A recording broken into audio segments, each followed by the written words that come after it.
नमस्कार दोस्तों। BSH PCL Bihar में जो टेक्नीशियन पदों के लिए बम्पर भर्ती आई हुई है, उसी के लिए हम प्रीवियस ईयर का क्वेश्चन सॉल्व करा रहे हैं। प्रीवियस ईयर का क्वेश्चन में ये आज का हमारा 9वां वीडियो है। पीछे 8 वीडियो कंप्लीट हो चुका है, जिसका प्लेलिस्ट भी बन गया है। आप जाकर चैनल पर विजिट कर सकते हैं। तो आइए 9वें वीडियो की तरफ चलते हैं, जो कि 3/11/2018 बैच 3 का क्वेश्चन है। मतलब तीसरा शिफ्ट में 3/11/2018 में जो तीसरा शिफ्ट में एग्जाम हुआ था, उसी का यह क्वेश्चन है। तो आइए पहला क्वेश्चन की तरफ चलते हैं। दिया है कि किसी जनरेशन स्टेशन मतलब जहां बिजली बनाई जाती है, जनरेशन स्टेशन की अधिकतम मांग 50 मेगावाट है। ठीक है, अधिकतम मांग तो 50 मेगावाट हो, चाहे जितना भी हो। यहाँ दिया है अधिकतम मांग 50 मेगावाट हो। अब दिया है कैपिटल कास्ट मतलब पूंजी लागत। देखिए यहाँ पूंजी लागत 150 और सालाना लागत मतलब ईंधन की सालाना लागत और मजदूरी और वेतन इतना है। तो ये दोनों तो रनिंग कास्ट में जाएंगे, हम लिख ही लेते हैं। ये दोनों क्या है? रनिंग रनिंग रनिंग कास्ट का मतलब समझते हैं आप? रनिंग कास्ट का मतलब कि उतना दम लगना ही लगना है रनिंग कास्ट। तो रनिंग कास्ट में ईंधन का कास्ट आता है और मजदूरी और वेतन कास्ट आता है। तो दोनों को जोड़ देंगे। पावर सेम है तो इसको जोड़ देंगे। 9 6 15 15 गुणे 10 के पावर 6, 15 गुणे 10 के पावर 6, इतना टोटल तो रनिंग कास्ट आ गया। अच्छा, और दिया है ना कि ब्याज और मूल्यह्रास, तो ये पूंजी लागत पर लगता है। तो ब्याज और मूल्यह्रास 10% पूंजी लागत कहाँ दिया था? यहाँ दिया था। पूंजी लागत 150 गुणे 10 के पावर 6। तो हम ब्याज और मूल्यह्रास निकाल लेते हैं। ब्याज और मूल्यह्रास, ब्याज एंड मूल्य ह्रास। तो मूल्यह्रास कितना आ जाएगा? मूल्यह्रास 150 का 10%, 150 गुणे 10 का पावर 6 है ना, इसी का 10%। तो 10 बटा में 100 को 10% कहते हैं। तो यह टोटल कितना आ जाएगा? 15 गुणे 10 का पावर 6 आएगा। कितना आ जाएगा? 15 गुणे 10 का 6, इसको हम यहाँ लिख दे रहे हैं। 15 गुणे 10 के पावर 6 आएगा। क्यों? क्योंकि हम 10% निकाल लिए हैं। 10% निकालने के बाद 15 गुणे 10 के पावर 6 आ रहा है और टोटल रनिंग कास्ट इतना है 15 गुणे 10 के पावर 6। हल हो गया ना? देखिए पूंजी लागत ब्याज 10% निकाल लिए, 15 गुणे 10 के पावर 6, ये टोटल रनिंग कास्ट आएगा। क्योंकि ईंधन का लागत है, मजदूरी और वेतन है, तो रनिंग कास्ट इतना दम लगना ही है। तो यह भी 15 गुणे 10 के पावर 6। अब क्या दिया है कि प्रति वर्ष उत्पादित यूनिट की संख्या 300 गुणे 10 के पावर 6 है। इतना उत्पन्न हो रही है प्रति वर्ष 300 गुणे 10 के पावर 6। तो प्रति केडब्ल्यूएच लागत कितना होगा? अच्छा, प्रति केडब्ल्यूएच लागत कितना होगा ना, तो टोटल पहले हम निकाल लेते हैं टोटल कास्ट कितना होगा, तब ना प्रति यूनिट निकालेंगे कि प्रति केडब्ल्यूएच को यूनिट करते हैं। तो प्रति यूनिट लागत कितना होगा, तो पहले टोटल कास्ट तो निकाल लें। ये सब रुपया में दिया ही है। तो टोटल कास्ट कितना जाएगा? तो ब्याज, जो ब्याज 10% आ रहा है, वो 15 गुणे 10 के पावर 6 है। 15 गुणे 10 के पावर 6 है ये टोटल ब्याज। अब प्लस टोटल रनिंग कास्ट कितना है, तो यह भी 15 गुणे 10 के पावर 6 है। तो टोटल रनिंग कास्ट भी 15 गुणे 10 के पावर 6। ये आया क्या है? तो टोटल कास्ट। तो टोटल कास्ट कितना आ गया? 30 गुणे 10 के पावर 6 रुपए। इतना में क्या है? रुपए में है, क्योंकि सब रुपए में था। तो 30 गुणे 10 के पावर 6 रुपए टोटल कास्ट आ गया। और टोटल यूनिट इतना है, तो प्रति यूनिट आपको बताना है, लागत प्रति यूनिट आपको बताना है। यहां लिख देना है। क्या बताना है आपको? कि लागत बताना है, वो भी प्रति यूनिट का, चाहे प्रति केडब्ल्यूएच का। तो मान भर दीजिए टोटल लागत कितना आया है? 30 गुणे 10 के पावर 6, 30 गुणे 10 के पावर 6। और टोटल यूनिट कितना है? 300 गुणे 10 के पावर 6, 300 गुणे 10 के पावर 6। ये रुपए में आ रहा है, क्योंकि ये लागत रुपए में है, क्योंकि सब ये रीडिंग रुपए में दिया है। अब घटा देंगे तो 10 के पावर 6 से ये 10 के पावर 6 कट जाएगा। ये 1 जीरो से 1 जीरो और 3 से ये 3, तो 1 बटा में 10 आ गया। 1 बटा में 10 रुपया है। अगर पैसा में बदलेंगे तो 100 से गुणा, तो 10 पैसा। देखिए डी ऑप्शन दिया है 10 पैसा। तो D option is right answer, 10 पैसा। एकदम आसान, एकदम आसान है। पूछा था कि प्रति यूनिट लागत कितना होगा, तो टोटल कास्ट बताइए और जितना यूनिट है भाग दे दीजिए। तो टोटल कास्ट ये रनिंग कास्ट हो गया और ब्याज निकालिए। तो 15 यहां से आया और 915 यहां से, यानी टोटल कास्ट 30, 30 में 300 से हम भाग दिए, तो प्रति यूनिट लागत हमारा निकल कर आ गया, जो कि 10 पैसा आया था। अगला क्वेश्चन क्या है कि एक ओवरहेड लाइन में इंसुलेशन उपयोग करने का उद्देश्य लाइव कंडक्टर को पकड़े रखना है। अच्छा, इनमें से कौन सा विकल्प उसके लिए सही होगा कि एक ओवरहेड लाइन इंसुलेटर उपयोग करने का उद्देश्य। अच्छा, ओवरहेड जो ट्रांसमिशन लाइन होती है ना, उसमें इंसुलेटर लगाई जाती है। तो इंसुलेटर का कार्य क्या होता है? तो जो कंडक्टर होती है और जो पोल होता है, पोल और कंडक्टर में करंट न फ्लो हो पाए, इसी को बचने के लिए, इसी से बचने के लिए इंसुलेटर का प्रयोग हम लोग करते हैं। विकल्प पढ़ेंगे तब समझ में आ जाएगी। एक ओवरहेड लाइन में इंसुलेटर का उपयोग क्या करता है, तो कंडक्टर से पोल तक करंट के रिसाव मतलब लीकेज को रोकने के लिए। तो यही तो सही है। कंडक्टर से पोल तक करंट को रोकने के लिए इंसुलेटर का प्रयोग किया जाता है भैया। जिससे insulator pin type insulator, strain type, suspension type, stay type, बहुत टाइप्स का इंसुलेटर होता है। और सबका काम क्या होता है कि जो पोल होता है और ओवरहेड का लाइन जो करंट हो कंडक्टर होता है, तो इन दोनों में करंट ना आ जाए, तो इसीलिए तो यही तो लिखा है कि कंडक्टर से पोल तक करंट के रिसाव को रोकने के लिए इंसुलेटर का प्रयोग किया जाता है। तो A option is right answer. अगला क्वेश्चन क्या दिया है कि विद्युत ऊर्जा उत्पादन के लिए प्रभावी तरीका वोल्टेज स्थिरता, उच्च शक्ति गुणक और कम सा संचरण ह्रास को बनाए रखने के लिए फेक्स और एसवीसी जैसी प्रौद्योगिकियों का उपयोग करता है। तो सेट 1 का सेट 2 से मिलान करिए। तो सेट 1 का सेट 2 से मिलान कर लिए, वह नहीं आ पाया है, तो ठीक है कोई बात नहीं। मिलान में क्या था ना, बस यही दो का दो उधर दिया था, 4 दिया था, उससे मिलान करना था। तो आपको क्या करना है कि इसका अगर आप फुल फॉर्म जानेंगे तो सवाल बना लेंगे। तो बस फुल फॉर्म जानना है, इसलिए हम इस क्वेश्चन को हम ले लिए हैं। तो फुल फॉर्म क्या होता है? फ्लेक्सिबल। एफ का मतलब जैसे फ्लेक्ट का फुल फॉर्म ही पूछ देगा, नहीं तो मिलान में आएगा, दो ही बस सवाल आता है। तो इन दोनों का फुल फॉर्म आप जान लीजिए, सवाल बन जाएगा, इसलिए हम इस क्वेश्चन को भी लिए हैं। तो इसका फुल फॉर्म क्या होता है? Flexible AC transmission system. F माने फ्लेक्सिबल, एसी माने एसी करंट जो अल्टरनेटिव करंट होता है, और टी माने transmission system. Flexible AC transmission system. और इसका फुल फॉर्म जान लीजिए, इसका जो फुल फॉर्म होता है स्टैटिक वोल्टेज, एसवीसी है ना, तो एसवीसी का फुल फॉर्म क्या होता है? Static voltage compensation. Static voltage compensation आप बना लेंगे सवाल, तो इसीलिए हम लिए थे कि दोनों का फुल फॉर्म आपको हम बता दें। तो स्टैटिक वोल्टेज कंपनसेशन और फ्लेक्सिबल एसी ट्रांसमिशन सिस्टम। आते हैं अगले क्वेश्चन की तरफ। जो अगला क्वेश्चन है कि एक ट्रांसमिशन लाइन की दक्षता, अब विकल्प दिया आपको बताना है, लोड पावर फैक्टर में वृद्धि के साथ बढ़ती है, यही सही है। अब देखिए कैसे लोड पावर फैक्टर की वृद्धि के साथ बढ़ती है। पहले दक्षता बराबर होता क्या है, इफिशियंसी बराबर क्या होता है, इसको देखिए भाव। जो इफिशियंसी होता है ना, इफिशियंसी का फॉर्मूला हम पेन बदल लेते हैं। जो इफिशियंसी होता है, इफिशियंसी का जो फॉर्मूला होता है आउटपुट बटा में इनपुट। इफिशियंसी का फॉर्मूला आउटपुट बटा में इनपुट। इनपुट में दो चीज शामिल होता है। इनपुट में क्या क्या शामिल होता है? तो आउटपुट प्लस लॉसेस शामिल होता है।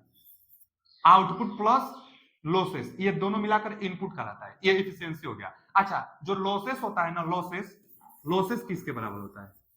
तो जो लॉसेस होता है वह एक बटा में अनुक्रमानुपाती, मान लीजिए जो लॉसेस होता है किसके अनुक्रमानुपाती होता है? तो एक बटा में वी स्क्वायर और cos square five. Cos square five यानी कास फाइव पावर फैक्टर होता है। अभी क्या है? वोल्टेज, जो ट्रांसमिशन लाइन में जितना वोल्टेज जा रही है, लाइन वोल्टेज, तो ये वोल्टेज हो गया और यह कास फाइव पावर फैक्टर हो गया।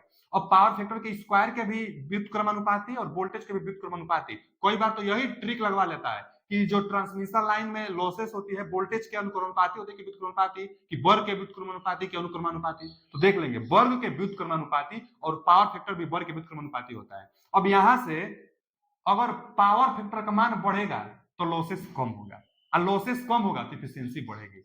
यही क्वेश्चन है कि एक ट्रांसमिशन लाइन की दक्षता, अब पहला विकल्प क्या है कि लोड पावर फैक्टर में वृद्धि के साथ बढ़ती है। तो दक्षता, ट्रांसमिशन लाइन की दक्षता लोड पावर फैक्टर में वृद्धि के साथ बढ़ती है, सही कहा है। क्योंकि लोड पावर फैक्टर में वृद्धि होगी तो लॉसेस कम होगा, लॉसेस कम होगा तो एफिशिएंसी बढ़ेगी। यही बोला है, तो A option is right answer. अब वोल्टेज बढ़ने के साथ भी एफिशिएंसी बढ़ती है, इसीलिए ट्रांसमिशन लाइन 765 केवी, और तो इससे भी ज्यादा ट्रांसमिट कराने के लिए विचार की जा रही है। तो 765 केवी पर ट्रांसमिशन लाइन जाती है, जो प्राइमरी ट्रांसमिशन लाइन होती है 765 केवी पर। क्यों? क्योंकि उच्च वोल्टेज रहेगा तो लॉसेस कम होगी, और लॉसेस कम होगी तो एफिशिएंसी बढ़ेगा। उसी तरह पावर फैक्टर यूनिटी रहेगा, मतलब हाई रहेगा, ज्यादा रहेगा, तो लॉसेस कम और एफिशिएंसी ज्यादा। तो A option is right answer.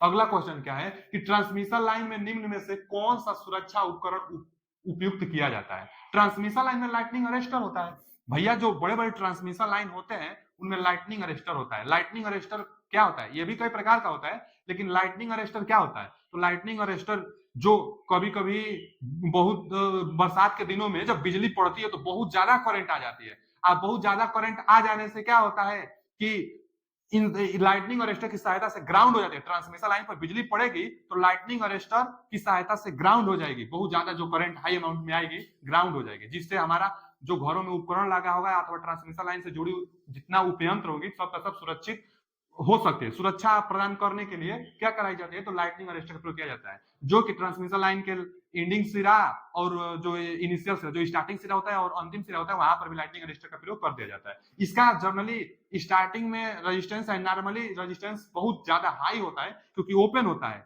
फिर जब लाइटनिंग अरेस्टर आती है तो यह इतना बहुत कम गैप होता है, तो इतना हाई अमाउंट में करंट होता है कि शॉर्ट सर्किट की तरह बिहेवियर कराकर करंट का मान बहुत कम करने लगता है। तो लाइटनिंग अरेस्टर क्या करता है, लाइटनिंग अरेस्टर प्रोवाइड करता है इंसुलेशन में सुरक्षा। ट्रांसमिशन लाइन में कौन सा सुरक्षा उपकरण है, तो लाइटनिंग अरेस्टर है।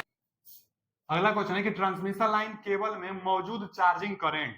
अच्छा, जो ट्रांसमिशन लाइन होती है उसमें चार्जिंग करंट एक होता है। चार्जिंग करंट कैसे होता है, क्योंकि जो ट्रांसमिशन लाइन होती है उसमें जो केबल होता है हाई अमाउंट में केबल जाता है, उसके बाद अगर उस पर इंसुलेशन की जाती है तो एक कैपेसिटर की तरह बिहेवियर करता है। इंसुलेशन नहीं भी की जाती है तो दो दो ट्रांसमिशन लाइन होते हैं तो उनके बीच में एयर होता है, एयर इंसुलेशन है, तो जो दो दो कंडक्टरों के बीच में एयर इंसुलेशन भी आ जा रही है तो कैपेसिटर की तरह बिहेवियर करते हैं वो लोग। चाहे अगर इंसुलेशन भी है, अंदर से कोर है, ऊपर इंसुलेशन है, तो क्या होता है, कैपेसिटर की तरह बिहेवियर करता है। कैपेसिटर जो होता है वही चार्जिंग, कैपेसिटर के कारण जो करंट बनती है वही चार्जिंग करंट कहलाती है। कैपेसिटर हमेशा 90 डिग्री लीड करता है।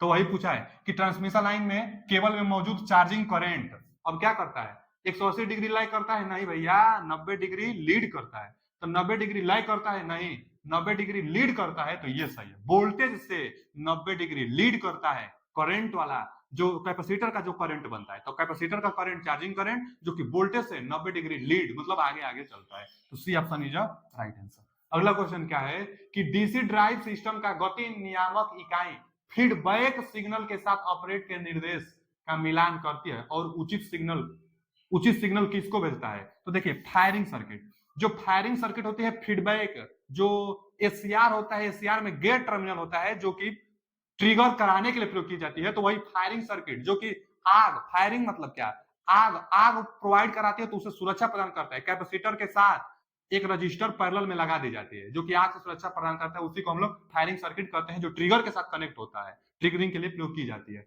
तो वही फीडबैक सिग्नल के साथ ऑपरेट निर्देश करने के लिए उचित सिग्नल किसको भेजती है, तो फायरिंग सर्किट को भेजती है, यानी C option is right answer. अगला क्वेश्चन क्या है कि यदि सिंगल फेज ट्रांसफार्मर के प्राइमरी बाइंडिंग का प्रतिरोध 2 ओम है और प्राइमरी से सेकेंडरी के अर्थ में टर्न अनुपात 10 है, टर्न रेशियो, देखिए टर्न रेशियो को हम लोग ए से डिनोट करते हैं, ट्रांसफॉर्मेशन रेशियो एक आता है जो के से डिनोट करते हैं, और दोनों एक दूसरे के व्युत्क्रमानुपाती होते हैं, यानी जो के होता है 1/ए होता है। मतलब कि अगर देखा जाए तो जो टर्न रेशियो होता है ना, एक क्या कहते हैं, टर्न रेशियो, तो एक को जो टर्न रेशियो कहते हैं वो n1/n2, प्राइमरी बाइंडिंग में टर्न की संख्या बटा में सेकेंडरी बाइंडिंग में टर्न की संख्या को टर्न रेशियो कहते हैं। और जो ये होता है ना जी ट्रांसफॉर्मेशन रेशियो, यह n2/n1 होता है, n2/n1 होता है। तो ये तो अलग बात है, टर्न रेशियो और ट्रांसफॉर्मेशन रेशियो। यहाँ आइए, दिया है कि अर्थ में टर्न अनुपात 10 है, मतलब टर्न रेशियो का मान 10 दिया है, तो सेकेंडरी के संदर्भ में प्राइमरी का समतुल्य प्रतिरोध बताइए। देखिए ट्रांसफार्मर जो होता है उसका इक्विवेलेंट सर्किट बनाई जाती है।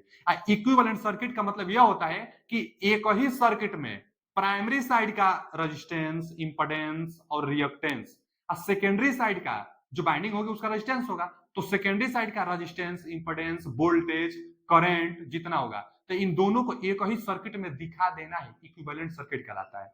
अब क्या होता है, जब ट्रांसफार्मर का इक्विवेलेंट सर्किट बनाएंगे हम लोग, तो दोनों तरफ का, जैसे प्राइमरी साइड का resistance, impedance, reactance, voltage, current secondary side में हम लोग ड्रॉप कर सकते हैं, बना सकते हैं, चाहे सेकेंडरी साइड को प्राइमरी साइड में भी हम लोग बना सकते हैं। तो यही कन्वर्जन पूछता है, कभी कभी पूछता है सेकेंडरी साइड का रेजिस्टेंस को प्राइमरी में कन्वर्ज करेंगे तो कितना होगा, चाहे प्राइमरी साइड के रेजिस्टेंस को सेकेंडरी में कन्वर्ज करेंगे तो कितना होगा, वही सवाल है।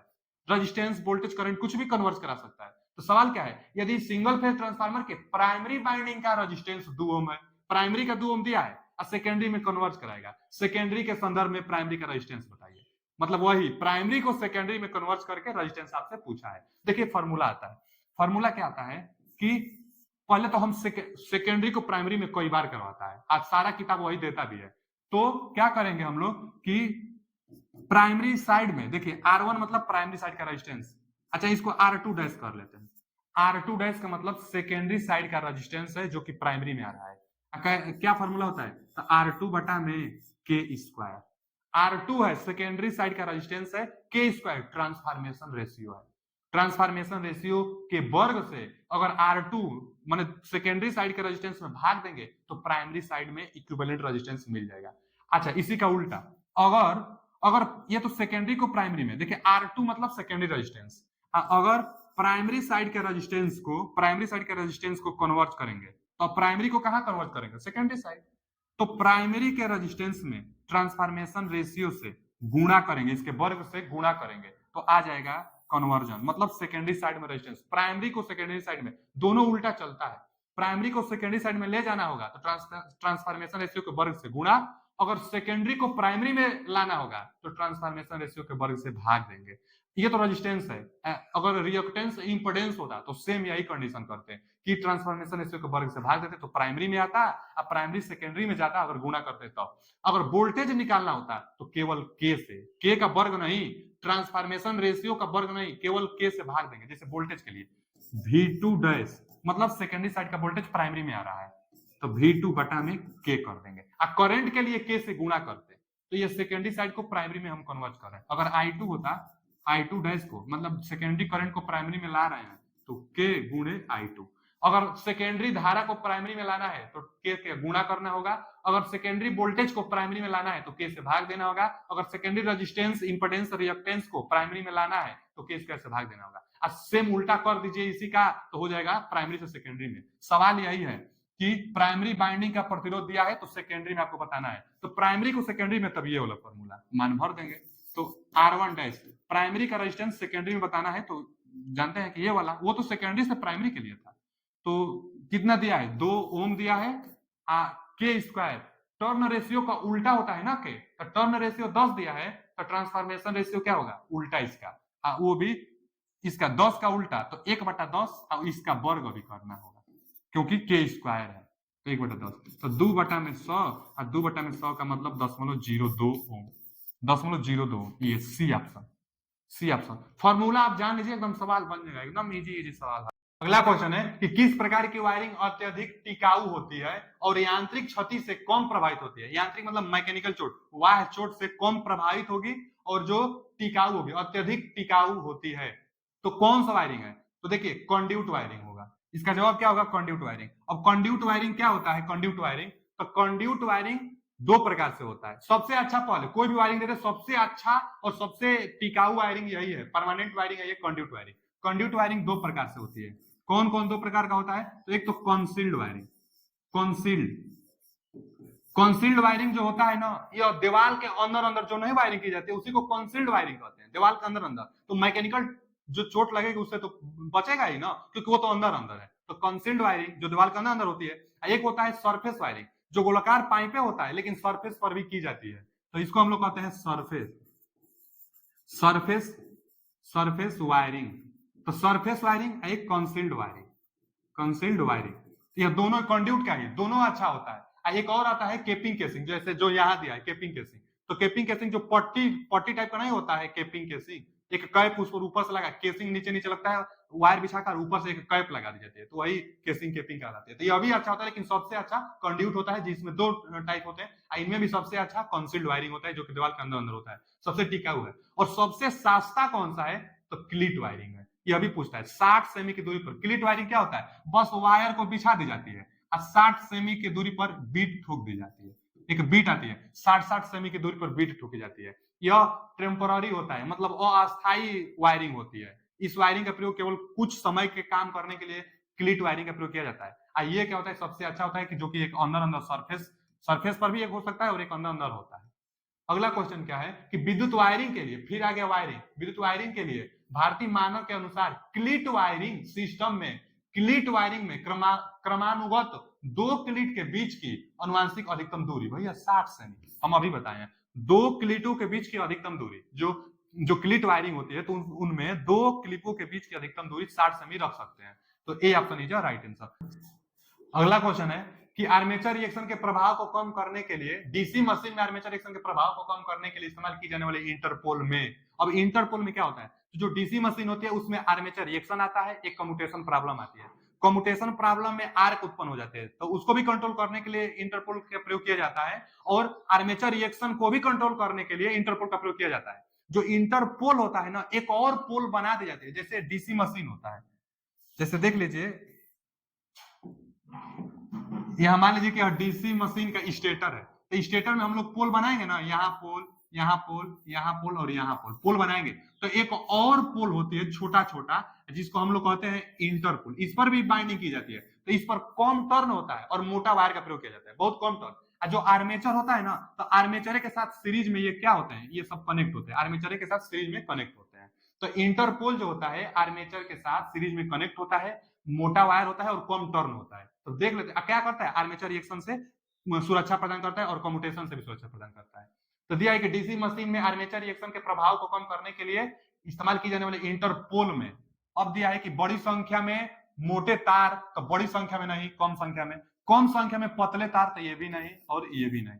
दिया है बड़ी संख्या में, तो बड़ी संख्या में नहीं, कम संख्या में मोटे तार का निर्मित टर्न होते हैं, तो ये सही है। कम संख्या में मोटे तार का निर्मित टर्न होते हैं जो कि आर्मेचर के साथ सीरीज में कनेक्ट होते हैं। और अगर डीसी जनरेटर है, तो अगर मान लीजिए कि ऐसे रोटेट कर रहा है, जो हमारा रोटर है, रोटर ऐसे क्लॉकवाइज दिशा में रोटेट कर रहा है, तो अगर यहाँ नॉर्थ पोल है तो यहाँ भी नॉर्थ पोल बनेगा जनरेटर में इंटरपोल में ध्रुव की दिशा रोटेशन की दिशा के सामने आने वाले मेन पोल के समान बनती है।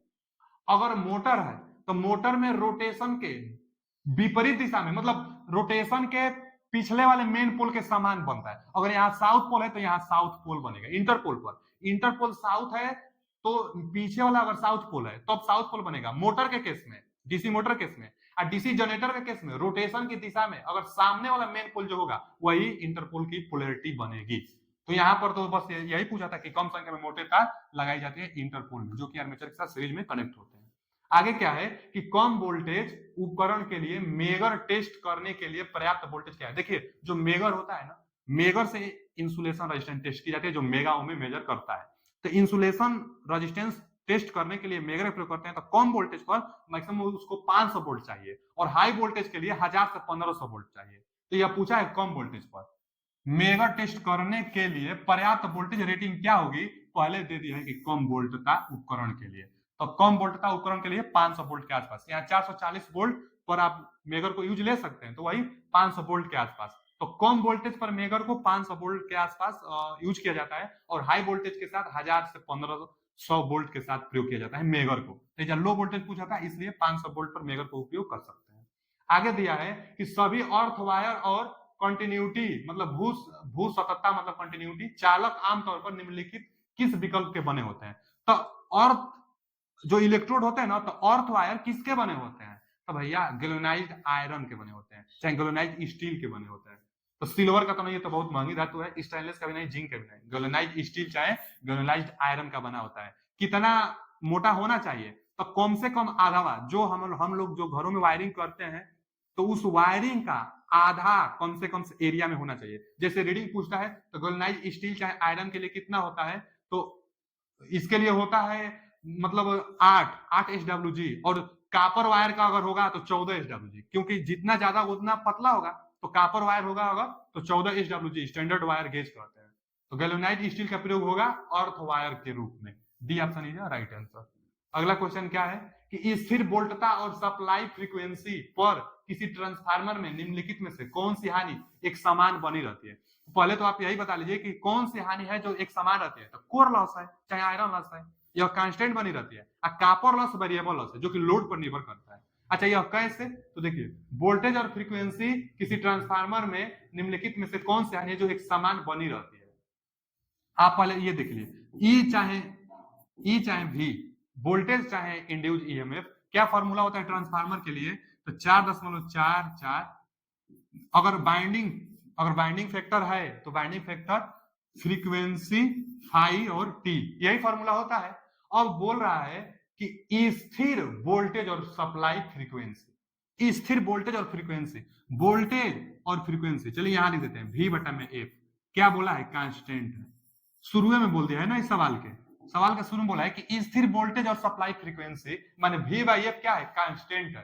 तो जब V बाई F कांस्टेंट है तो ये तो कांस्टेंट है, ये तो कांस्टेंट है, और फाई और टी है, तो टी टर्न होता है, तो टर्न भी कांस्टेंट है, इसका मतलब फाई भी कांस्टेंट होगा। जब भी भाई एफ कांस्टेंट, तो इसका मतलब फाई भी क्या होगा, कांस्टेंट होगा। अब फाई कांस्टेंट, तो इसका मतलब बी भी कांस्टेंट होगा। जब फाई कांस्टेंट होगा तो बी भी कांस्टेंट होगा। अच्छा जी, अब देखिए, जब बी कांस्टेंट हो गया तो ईडी करंट का फॉर्मूला क्या होता है, ईडी लॉसेस, ईडी लॉसेस का होता है के ई, उसके बाद क्या होता है कि एफ स्क्वायर के बाद एफ स्क्वायर भी टी स्क्वायर और बी एम का स्क्वायर, माने B M square F square T square और भी। अब अगर देखा जाए तो ये कांस्टेंट है, फ्रीक्वेंसी कांस्टेंट है, टी मोटाई है, वी वॉल्यूम है, और के ई तो कांस्टेंट, सब कांस्टेंट हो गया, तो पीई क्या हो गया, ईडी करंट कांस्टेंट हो गया। अच्छा, हिस्टेरिसिस लॉसेस क्या होता है, तो के एच गुणांक है यह हिस्टेरिसिस लॉसेस, और उसके बाद बीएम के पावर कितना होता है, 1.6 होता है। तो जब यह कांस्टेंट है तो यह भी तो कांस्टेंट होगा, जब बी कांस्टेंट हो गया तो हिस्टेरिसिस लॉसेस भी कांस्टेंट हो जाएगा, और यहां भी बी कांस्टेंट हो जाएगा। अब फ्रीक्वेंसी तो कांस्टेंट होता ही, फ्रीक्वेंसी तो कांस्टेंट बोला ही है, सवाल में बोला है, माने ईडी और हिस्टेरिसिस से ही आयरन लॉस बनता है, पीएच प्लस पीई। तो जब ये दोनों कांस्टेंट है तो आयरन और कोर लॉस कांस्टेंट होगा, तो यहां दिया है कोर लॉसेस, तो कोर लॉसेस क्या होता है, कांस्टेंट होगा। यही ना दिया है कि स्थिर वोल्टेज और फ्रीक्वेंसी पर कौन से हानि कांस्टेंट होगी, तो कोर लॉस कांस्टेंट होगी। अगला क्वेश्चन क्या है कि ट्रांसफार्मर में उस बाइंडिंग को क्या कहते हैं जो आपूर्ति से जुड़ी होती है। अच्छा, ट्रांसफार्मर में जो आपूर्ति से जोड़ेंगे उसको प्राइमरी बाइंडिंग, और ट्रांसफार्मर जो लोड से जुड़ी होती है उसको सेकेंडरी बाइंडिंग कहते हैं। ट्रांसफार्मर का जो सिरा लोड से जुड़ा हो सेकेंडरी बाइंडिंग हमेशा, और जो सोर्स से जुड़ा हो उसको प्राइमरी बाइंडिंग हमेशा करेंगे। तो ट्रांसफार्मर का उस बाइंडिंग को क्या कहते हैं जो आपूर्ति से जुड़ा है, सोर्स से जो जुड़ा है, तो प्राइमरी बाइंडिंग, यानी B option is right answer. आज के लिए इतना ही, मिलते हैं अगले वीडियो में। थैंक यू, धन्यवाद।